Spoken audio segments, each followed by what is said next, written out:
Daily Broadside, day 537. In case you didn't know, wheelchair boxing is a thing. All right. Of course, you got to have a couple handlers that, you know, keep the wheelchairs from, I don't know, I guess they had them locked or they didn't have them locked. Maybe it didn't matter, but you got to have somebody behind each chair making sure they don't, roll backwards or whatever. And really, it just becomes a game of reach because you put John Jones in a wheelchair with his 84-inch reach, he's going to dominate wheelchair boxing, even if he had no boxing skills or prowess to begin with. So really, not being able to have any footwork involved in boxing really makes it all about reach, and that's it, really. Reach in your chin. How much punishment can you take before you are able to hit the other guy? But when I grew up with the Atari 2600, I never had a Nintendo. In fact, I didn't have a game system until my girlfriend bought me one in college. I got a PlayStation 1. So I was, 19 years old before I ever had a game thing.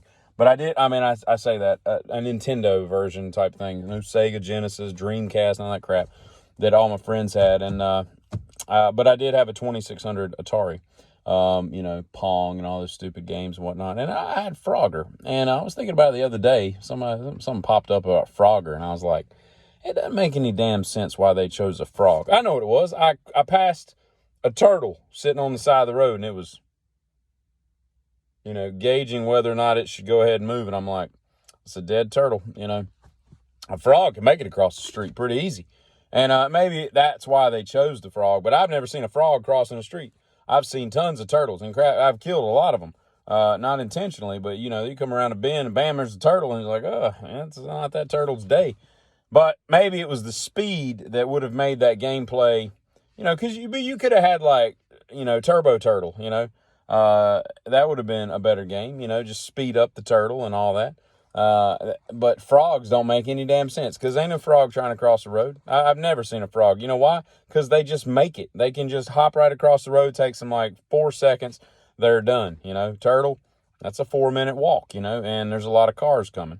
I heard something the other day. Somebody said something to the effect of, here's a good litmus test for if the person in Congress is too old, or somebody in office, right? Public office.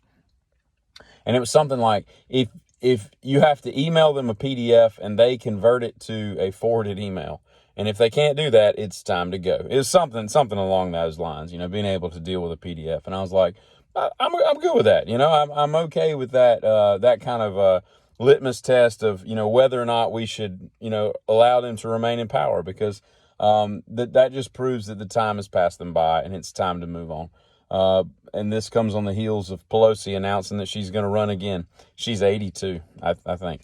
82. I just, tell me how it doesn't, she's putting so much money in her bank account through all this insider trading that she's legally allowed to do. That her great grandchildren will never have to work. Probably, unless some calamity hits their family and they just, make a series of really bad judgments in the investment world.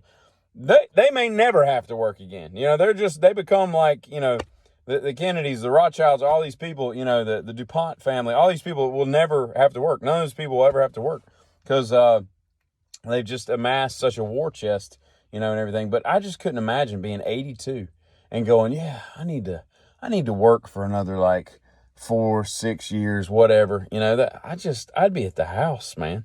Like, how many millions do you need to retire? It's all about the power, It's all about the power. It's all about making sure that they can keep the power rolling, in their favor. And I just can't get on board with that. You see a lot of people with, trailers out there that the working man's got a trailer, whether he does roofing or, he does vinyl siding, he's got to carry a brake, or maybe he puts up, garage buildings, like metal buildings, pole barns, whatever. They pull trailers, and it's really big in the roofing industry around here. I don't understand why, but they always have lifted trucks.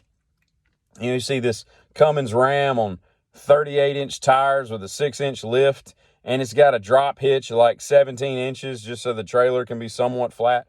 And I'm like, if all you're doing is towing a trailer for work, why are you wasting all these ball joints and tires and everything? You're just wearing out prematurely just to look cool, I mean, I got a leveling kit on my truck and 33s, and I tow with it all the time, and it's all I need. But all of my trailers are flat level. I just couldn't imagine like jacking it up 6 inches and putting all this extra money into it just to look cool when all it's doing is making your,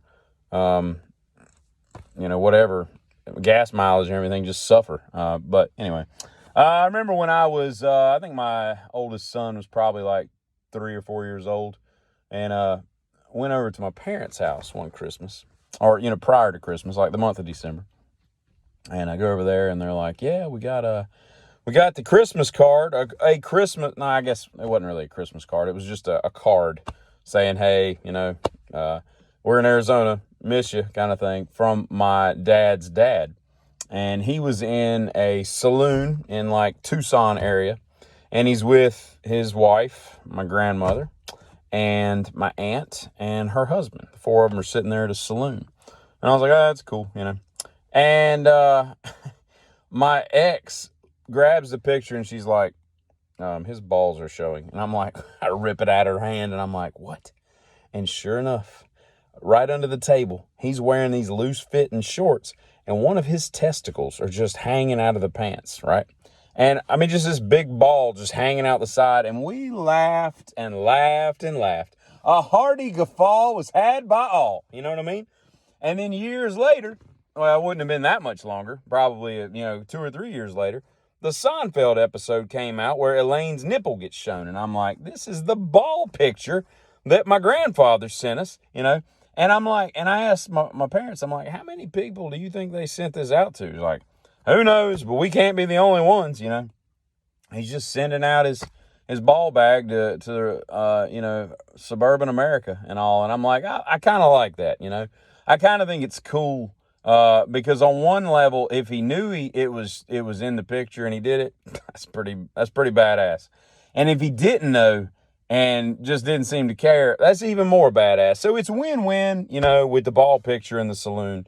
A Tucson saloon ball picture, that's okay in my book. Giddy up.